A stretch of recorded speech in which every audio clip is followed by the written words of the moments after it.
చదువుతో పాటు skills, placements తో పాటు సక్సెస్ సందీప్ యూనివర్సిటీ మాత్రమే అందిస్తుంది.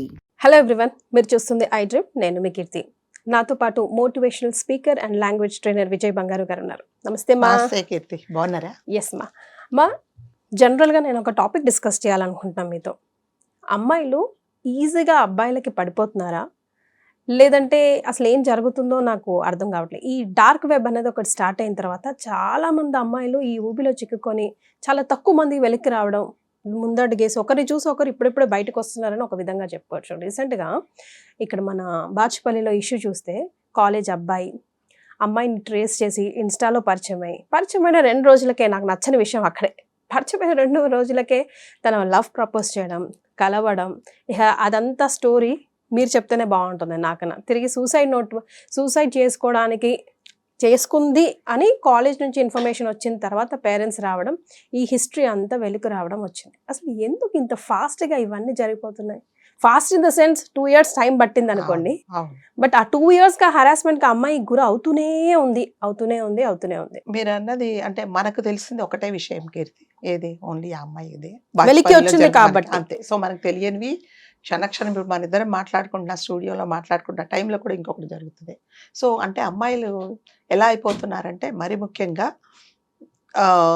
అంటే వాళ్ళ లిమిట్స్ ఏంటి, వాళ్ళు ఎలా ఉండాలి అనేది మర్చిపోయేసి, వాళ్ళ లిమిట్స్ దాటేసి, అంటే కని పెంచి నా తల్లిదండ్రులను నమ్మటం లేదు, ఎవరో ఇన్స్టాగ్రామ్లో ఒక్కరోజు పరిచయం, ఇంకా 2 రోజుల పరిచయానికి, ఒక్కరోజు పరిచయానికి అతను ఏమి చెప్తే అది చేయడానికి వీళ్ళు రెడీ అయిపోతున్నారు. బికాస్ అదే అంటే ఒక ట్రాన్స్లో ఉండిపోతున్నారు. అలా ట్రాప్లోకి లాగాడు. ఆ తర్వాత డార్క్ వెబ్సైట్ నుంచి ఏదైనా చాక్లెట్స్, మత్తు పదార్థాలు అవి ఆర్డర్ చేసి పంపించేవాడు. అది తిన్న తర్వాత నాకు తెలియకుండానే. కాదు కీర్తి, నేను ఒక్కటే చెప్తా, ఇవన్నిటికంటే ముందు సపోజ్ మీరు నేనున్నానండి, హలో అమ్మా కీర్తి బాగున్నావా అంటేనే కదా మీరు నన్ను పలకరిస్తారు. దాని తర్వాత నెక్స్ట్ ఏముంటుంది, మేడం బాగున్నారా, ఎక్కడ ఉంటారు, ఏంటి అని వివరాలు ఎప్పుడు ఉంటాయి, మీరు మళ్ళీ నాతో ఫర్దర్గా కాన్వర్జేషన్ మీరు ఎక్స్టెండ్ చేస్తేనే కదా. అలాగే ఇప్పుడు ఆ అబ్బాయి ఏదో పరిచయం అయ్యాడండి, ఎంతవరకు ఉండాలి?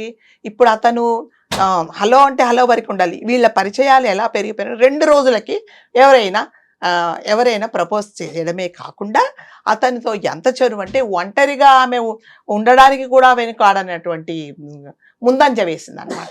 స్త్రీలు అన్నిట్లో చాలా ముందంజగా ఉన్నారు, చాలా ఎదిగిపోతున్నారు అంటే నిజంగానే విల్ ఫీల్ ప్రౌడ్. కానీ ఇలాంటి విషయాలలో మరి ఆమె ఏం చూసి అతన్ని నమ్మింది చెప్పండి కదా. అది చాలా అంటే వాళ్ళు ఏమనుకుంటున్నారంటే మేమేం చేస్తే అదే కరెక్ట్, అసలు మనం కాలేజీకి ఎందుకు వస్తున్నాము, ఏంటి మన అసలు గోల్ ఏంటి అనేది అన్నీ మర్చిపోయేసి, ఎవరినైతే నమ్మకూడదో, ఎవరైతే అసలు మనకు తెలియదండి, అతని అబ్బాయి ఎవరో తెలియదు, నువ్వు ఎలా నమ్ముతావు? నమ్మిన తర్వాత 2 రోజులకు అతను ప్రపోజ్ చేశాడు, ఫైన్, పోనీ అంత నిజంగానే చాలా అట్రాక్షన్ ఇద్దరికి ఒకరికొకరు, సరే ఓకే ఫైన్, అంతవరకు కూడా మనం ఏమనట్లేదు, యాక్సెప్ట్ చేద్దాం. ఒకవేళ అంటారు కదా చూసిన క్షణంలోనే నేను నా ఫస్ట్ నైట్ అని ఇంకేమిటో చెప్తారు, సరే ఓకే, దానికి కూడా మనం ఏమి అనట్లేదు, for that also we have no problem.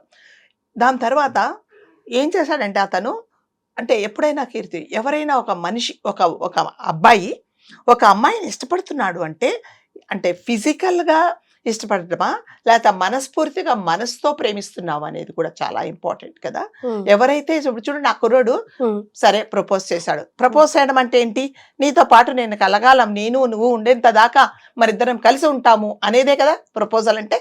పెళ్లి ప్రపోజల్ అంటే అంతే కదా, నువ్వంటే నాకు ఇష్టం, మరిద్దరం కలిసి ఉందాము, సో జీవితాంతం నీకు నేను, నాకు నువ్వు తోడుంటాము అని అనుకున్నాడు. అంటే ఏంటి, నా సొంతం అనుకున్నప్పుడు అతను మరి వేరే వాళ్ళకి ఎలా షేర్ చేస్తారండి ఈ అమ్మాయిని? అప్పటికైనా ఈ అమ్మాయికి తెలియాలి కదా. అంటే ఈ అమ్మాయిని ఏం చేశాడంటే ఓన్లీ తన మోజు తీరేదాకా వాడుకున్నాడు. దానికి కూడా ఈ అమ్మాయి సహకరించింది కదా. ఎప్పుడైనా చూడండి, ఒక అమ్మాయిని ఇష్టపడుతున్నాడు అనంటే ఎప్పుడు కూడా ఆ అమ్మాయిని నువ్వు ప్రైవేట్గా కలుద్దామని అన్నాడండి. ఏమంటాడంటే, మన ఇద్దరం పెళ్ళి అయిన తర్వాతనే మన ఇద్దరం ఒకరికొకరం, మన శరీరాలు ఒకరికొకరం కావాలి అనుకుంటే ఫస్ట్ పెళ్ళి అనేది ఉండాలి అని అంటాడు.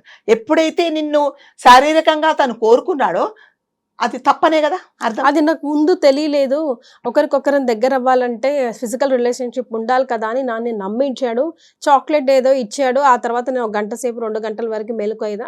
ఎంతమంది నన్ను వాడేశారో కూడా నాకు ఎన్నిసార్లు ఐడియా ఇచ్చాడు లేదండి. చాక్లెట్స్? ప్రతిసారి ఇస్తూనే ఉన్నాడు కదా. ఉమ్. సో ప్రతిసారి ఈ అమ్మాయి ఈ అబ్బాయికి ఈ అమ్మాయి కావాలనుకున్నప్పుడల్లా ఇచ్చాడు. నెక్స్ట్ డే అయినా అమ్మాయి కొంచెమన్నా అంటే మీరు అన్నట్టుగా ఒకలాంటి మత్తులో ఉండిపోయింది అనుకోండి, ఒక్కసారి నా రియలైజేషన్ ఉండదా అమ్మాయికి? అంటే భయం, లైక్ అప్పటికే పానిక్ అటాక్ అయిపోయింది అమ్మాయికి. అవును. Because first time, second time, 3rd time commit అయిపోయింది కదా. అవును. అప్పటికి ఇంకా పిక్చర్స్, వీడియోస్ అన్ని చూపించడం, నువ్వు రాకపోతే నేను ఇది చేస్తా, అది చేస్తా, అక్కడ చూపిస్తా, ఇక్కడ చూపిస్తా, వెబ్సైట్ లో పెడతా, సోషల్ మీడియాలో పెడతా అని తనని 1.5 2 years అవును లాగా కీర్తి, నేనేం చెప్తానంటే సో మన లిమిట్స్ అనేది మనం ఎప్పుడైతే దాటుతామో అవకాశం నువ్వే ఇచ్చావంటారు. ఇచ్చావు కదా అవకాశం, ఆ అమ్మాయే ఇచ్చింది. ఎప్పుడైతే సరే నువ్వు ప్రపోజ్ చేసావు, ప్రపోజ్ చేసినట్టు నేను ఇందాక చెప్పినట్టుగా ప్రపోజ్ అంటే ఏంటి, నువ్వు నేను కలిసి ఉందాము, సరే మన ఇద్దరం ఒకరికొకరు ఉందాం అనుకున్నప్పుడు అసలు నువ్వు ఫిజికల్ రిలేషన్ ఎందుకు అడుగుతావు? ఇది ఎప్పుడు జరగాలి? పెళ్ళి అయిన తర్వాత కదా జరగాలి. ఎప్పుడైతే అతను మన ఇద్దరం కలిసి ఉందాము, నువ్వు ప్రైవేట్ రూమ్ లోకి రా, లేకపోతే మార్నింగ్ మన ఇద్దరం కలుసుకుందాము, ఎవరికి చెప్పకూడదు అని అనుకున్నప్పుడే ఈ అమ్మాయికి తెలియాలి కదా. దరిద్రం ఏంటంటే అంత కాలేజ్ లోనే జరిగింది, అంతే, అదే campus లోనే. అదే ఆ కాలేజీలో జరగడమే. కాలేజీలు అంటే ఇది వరకు అంటే దేవాలయాలు, స్కూల్స్ అంటే కాలేజెస్ అంటే అని అనుకునే వాళ్ళము. ఇప్పుడు అది కూడా లేదు. లాస్ట్కి ఏమైందంటే ఈ అమ్మాయి అలా అయిన తర్వాత సెక్యూరిటీ వాళ్ళకి దొరికింది. అమ్మాయి సెక్యూరిటీ వాళ్ళకి దొరికినప్పుడు అమ్మాయిని పట్టుకున్నప్పుడు వాళ్ళు ఏం చేశారంటే మరి అంతే కదా, మేనేజ్మెంట్కి చెప్పడము అవన్నీ జరిగిన తర్వాత ఈ అమ్మాయి అప్పుడు కూడా రియలైజ్ అవ్వలేదండి. దాని తర్వాత ఇక్కడంతా మనకు నిఘా ఉంది అని చెప్పేసి రూమ్లో అదేంటి ఓయూ రూమ్లోకి తీసుకెళ్ళాడు. మరి ఒక్కసారి కాకుండా ఒక్కసారైనా నీకు అసలు ఏం జరుగుతుందో తెలియాలి కదా.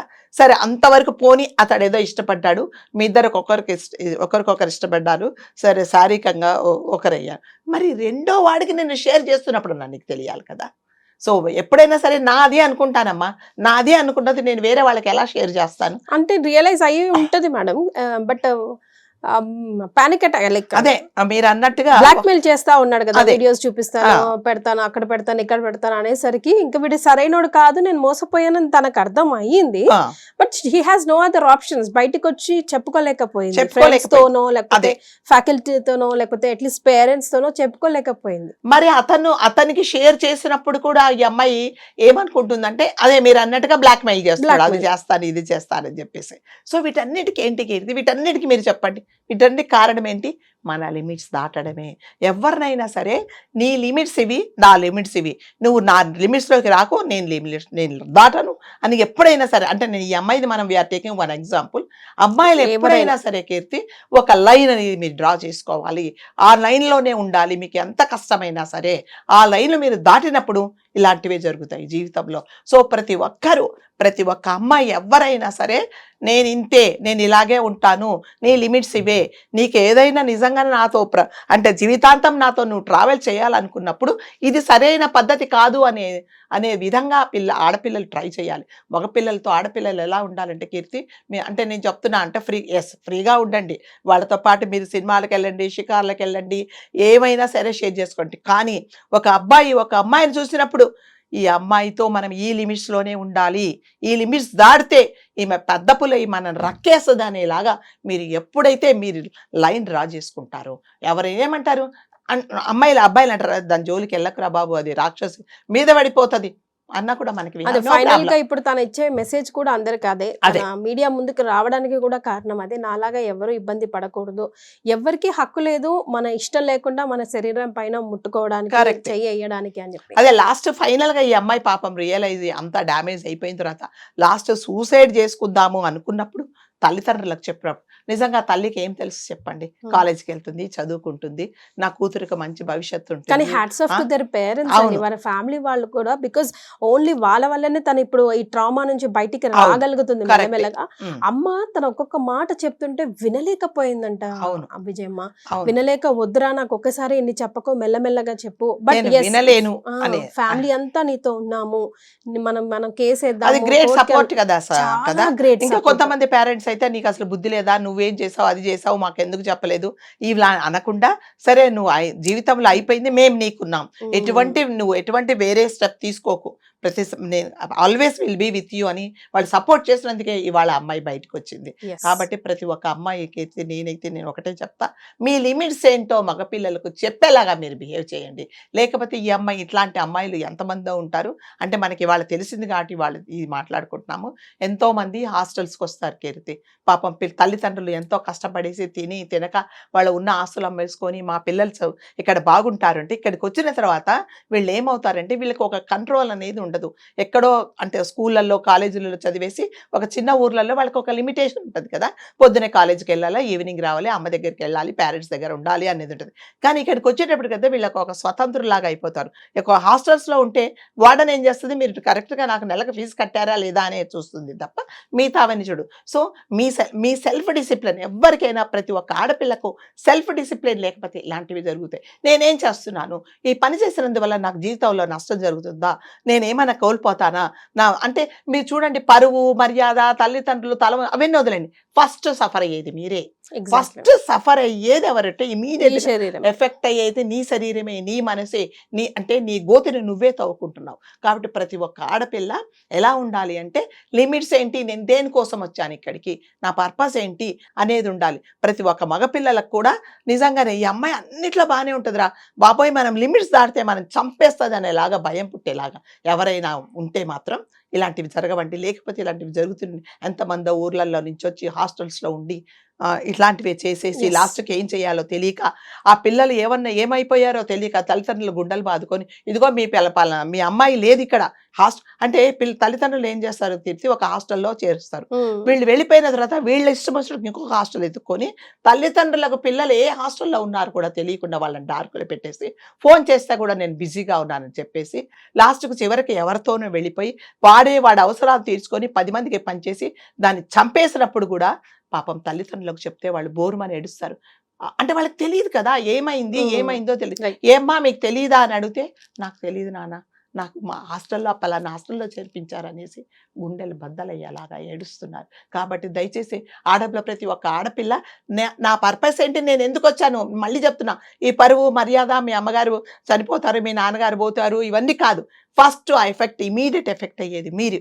బంగారు భవిష్యత్తు ఉండాల్సిన ఆడపిల్లలు ఇక్కడికి వచ్చేసి మీ జీవితాలు నాశనం చేసుకుంటూ ఉంటే అంటే పక్కన వాళ్ళందరూ మనం అందరం ఎంతో బాధపడతాం కదా. మనం నిజంగా మనకి ఎవరో కూడా తెలియని అమ్మాయిని గురించి మనము నిజంగా చాలా బాధేస్తుంది. ఆ అమ్మాయి చెప్తుంటే ఒక తల్లి వినలేక అమ్మ నాకు చెప్పకు, నేను భరించలేను అని అన్నప్పుడు నిజంగా అమ్మాయి ఎంత టార్చర్ అనుభవించింది. వీటన్నిటికీ కారణం మళ్ళీ నేను చెప్పేదంటే మీ లిమిట్స్ మీరు దాటకండి, ఎటువంటి వ్యామోహాలకు వెళ్ళకండి. పెళ్ళి అనేది జరిగిన తర్వాతనే మిగతా కార్యక్రమాలు అనేది ప్రతి ఒక్కరూ మైండ్లో పెట్టుకున్నారంటే ఇలాంటివన్నీ జరగవు. ఎగ్జాక్ట్లీ అమ్మా. Thank you so much. Thank you so much.